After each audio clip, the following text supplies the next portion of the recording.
Mais Zarqawi a perdu ses parents et ses 2 frères l'année dernière lors d'un raid mené par les forces internationales sur sa maison.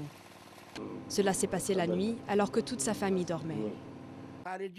J'aimerais me venger des troupes étrangères, mais je n'ai aucun pouvoir. Je ne peux rien faire.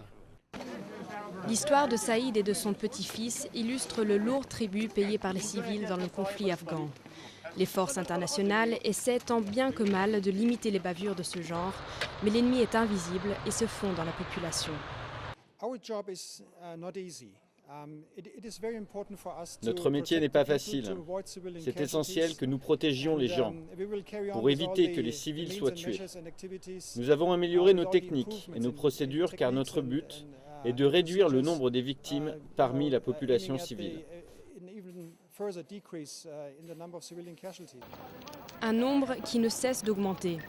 Selon l'ONU, 1200 civils sont morts au cours de la première moitié de 2010, 25 de plus qu'en 2009. Mais les troupes étrangères ne seraient pas les principaux responsables. La majorité de ces décès civils sont le fait des talibans et autres insurgés. Et paradoxalement, ce sont eux qui en sortent renforcés.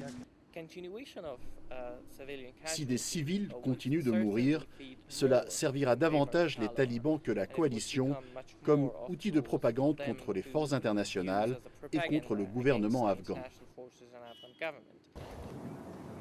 L'insurrection dure maintenant depuis 10 ans, mais la fin des opérations semble encore bien loin. Les forces internationales savent qu'elles ne peuvent remporter ce conflit qu'avec le soutien des populations locales. Mais alors que le début du retrait approche et que le nombre de civils tués augmente, la conquête des cœurs et des esprits s'annonce plus compliquée que jamais.